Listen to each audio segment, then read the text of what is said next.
नमस्कार। विश्व न्यूज 24/7 में आप सभी को सुस्वागतम। दर्शक, उपराष्ट्रपति चुनाव के लिए एनडीए ने अपने उम्मीदवार का ऐलान कर दिया है। जी हां, एनडीए ने महाराष्ट्र के राज्यपाल सीपी राधाकृष्णन का नाम घोषणा किया है।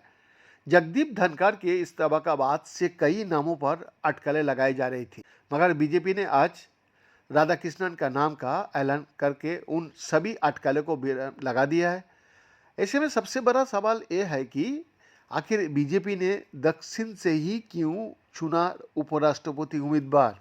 सीपी राधाकृष्णन तमिलनाडु के कोयम्बटूर से है और वो गाउंडर यानी ओबीसी समुदाय से आता है।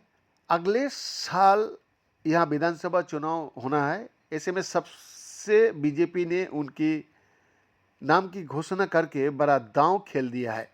दरअसल बीजेपी दक्षिण के राज्यों में अपना पैठ जमाना चाहती है और इसकी शुरुआत वो तमिलनाडु से करना चाहती है, क्योंकि यहाँ अगले साल अप्रैल मई में विधानसभा चुनाव है और बीजेपी को यहाँ अभी तक निर्णायक सफलता नहीं मिला है।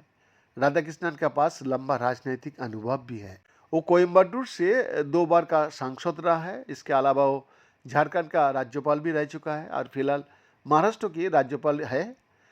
संघ में उनकी गहरी दोस्ती है और उनकी यही चीज़ बीजेपी और संघ का बीच सामंजस्य को मजबूत करती है। हाल के वर्षों में बीजेपी ने दक्षिण भारत में अपनी उपस्थिति बढ़ाने की पुरजोर कोशिश किया है, खासकर कर्नाटक और तेलंगाना में।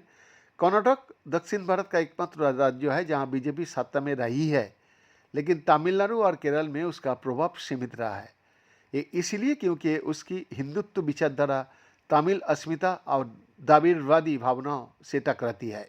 बीजेपी ने एआईएडीएमके और छोटे दलों के साथ गठबंधन के जरिए पेट बनाने की कोशिश किया है, मगर उसे निर्णायक सफलता अभी तक हाथ नहीं लगी है। ऐसे में तमिलनाडु में उपराष्ट्रपति उम्मीदवार के रूप में सीपी राधाकृष्णन का चयन दक्षिण में पैर बढ़ाने का प्रयास है।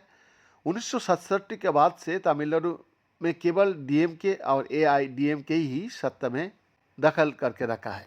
डीएन का एक्सक्लूसिव रिपोर्ट, विश्व न्यूज 24/7 रांची।